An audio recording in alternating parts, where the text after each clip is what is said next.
What's up, guys? So this is the Byrd Meadowlark 2, and so it's part of my sort of side hustle on YouTube to review knives from major manufacturers, like, you know, renowned manufacturers that are in that $50 region, you know, plus minus $20, right? And I got this one because I needed a knife that had a straight edge, serrated edge, and a full flat grind. In my mind, I actually wanted what I was really going for.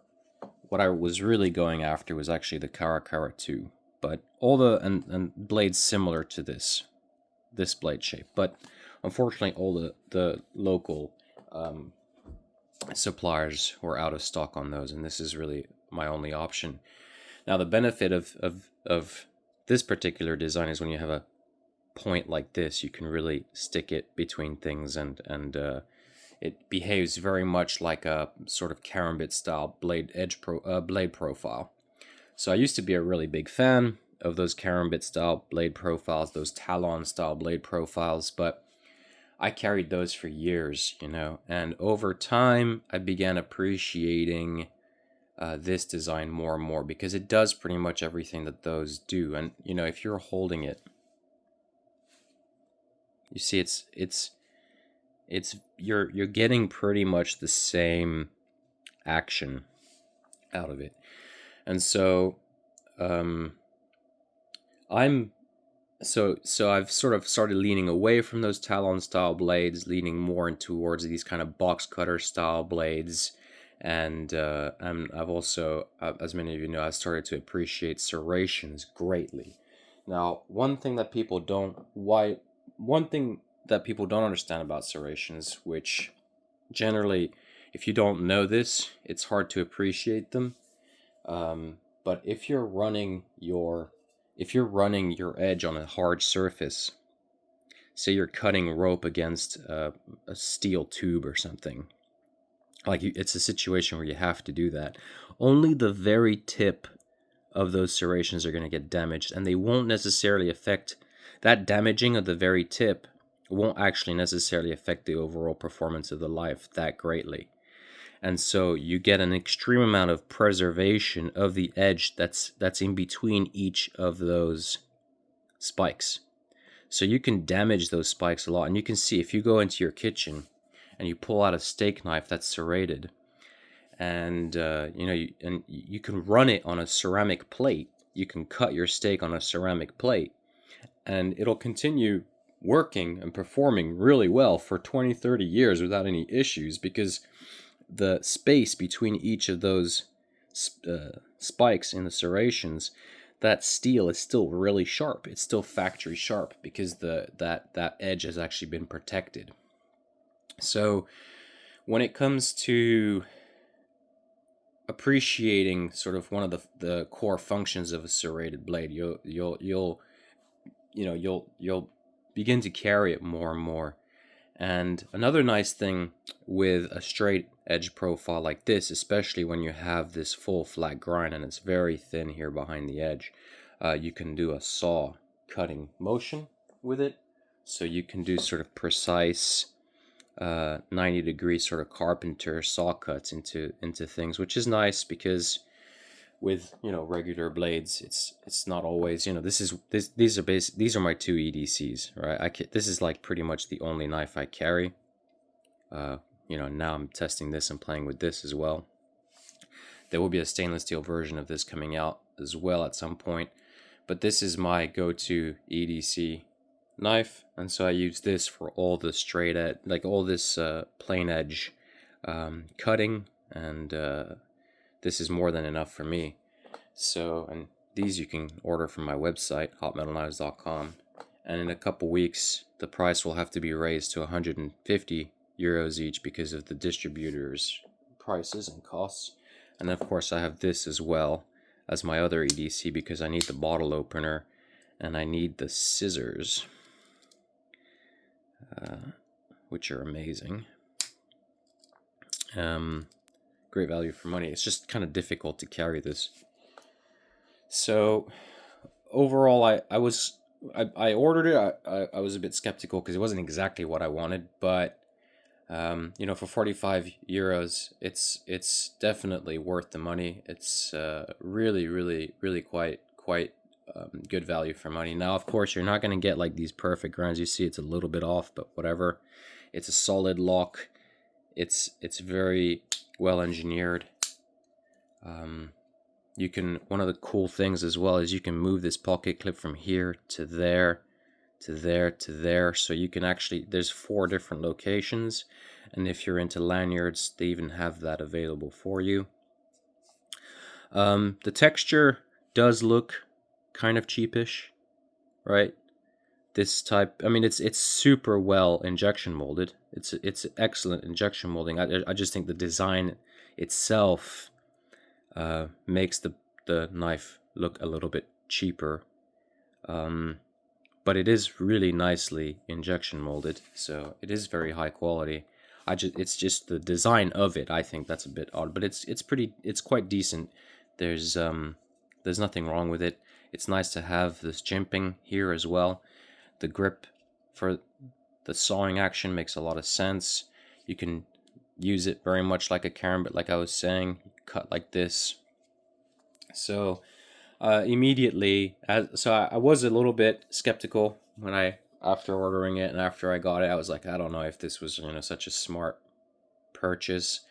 But now that I've been carrying it, within a few hours of carrying it, within, you know, now a couple of days of carrying it, I've become to appreciate it more and more, and I really do like this knife a lot, and it's definitely one of the top EDC stainless folders that I have.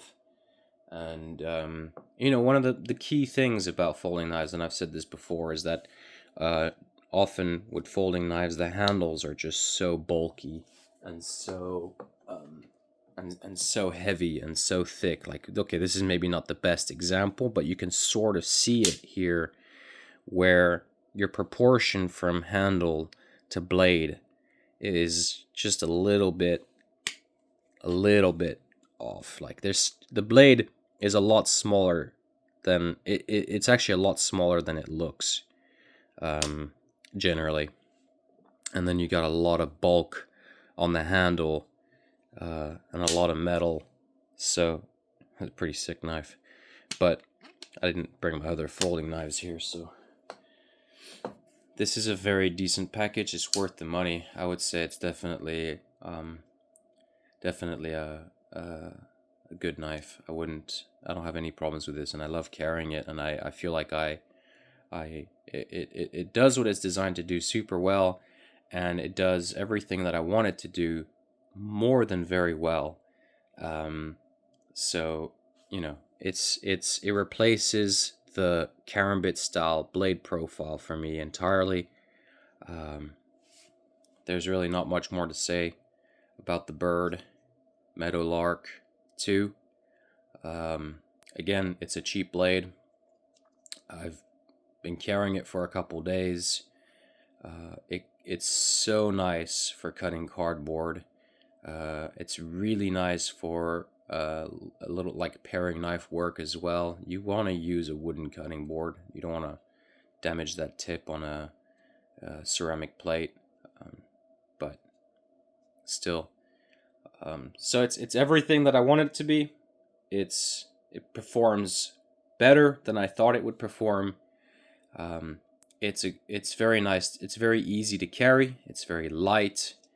The edge retention is very good so far. Haven't had any issues. So no complaints.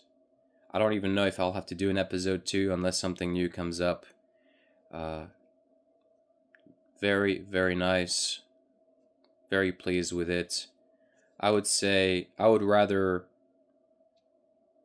you know, when it comes to some of the other like, I would rather have this than the Kyoto 2 or the leather neck from Cold Steel on me, you know, for example. So this is a safe buy, you could say.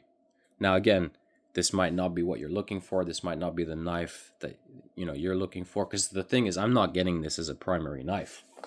I'm getting it as a side companion to this knife, and this is my primary knife.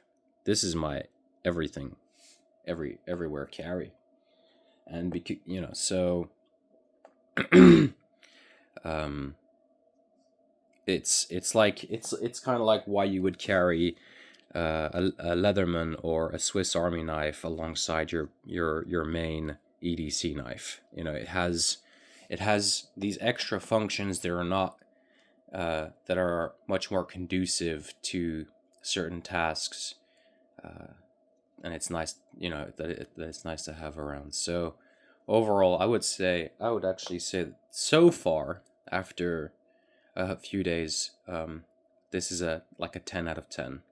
Again, it's only 10 out of 10 if it's doing what you want it to do, and it's doing everything that I want it to do, and it's exceeding at it too. So it's a great buy, excellent value for money, and very good design. There's nothing wrong with this knife. There's nothing wrong with it. It's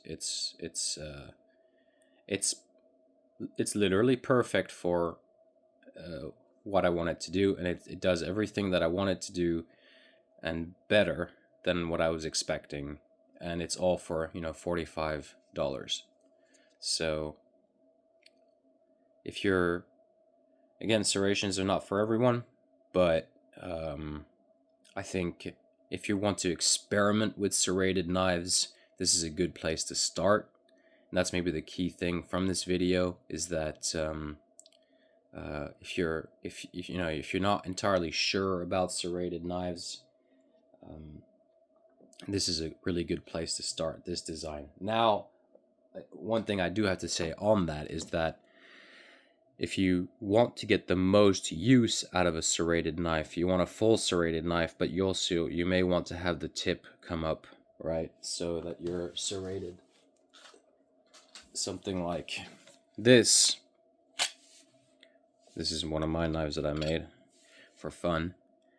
So that the blade comes up like this, because then you can actually use it for eating on a dinner plate, a ceramic dinner plate. You can see this blade's been kind of used. So I had a lot of fun experimenting with serrations. So this is sort of me mucking around with serrated knives. But I found that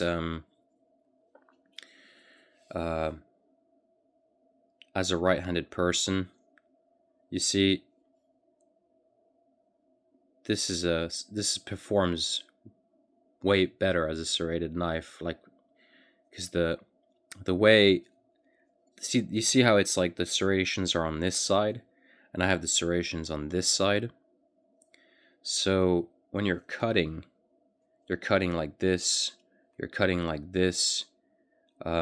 It makes a lot more sense that the serrations are actually on this side, and I wasn't aware of that at first.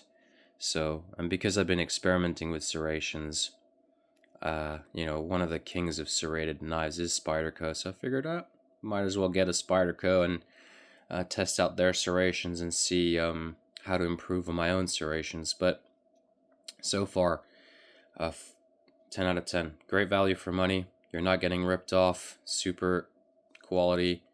You see, you see, it doesn't drop, so it's quite safe. It is in that sense, you do have to rock it on something if you want to close it. You do when you're closing the knife, you do have to kind of push the spine on against something. So very decent knife, very, very good. Hope you enjoyed the video, guys, and you can order yourself one of these HMK scalpels from my website, hotmetalknives.com. See you guys later.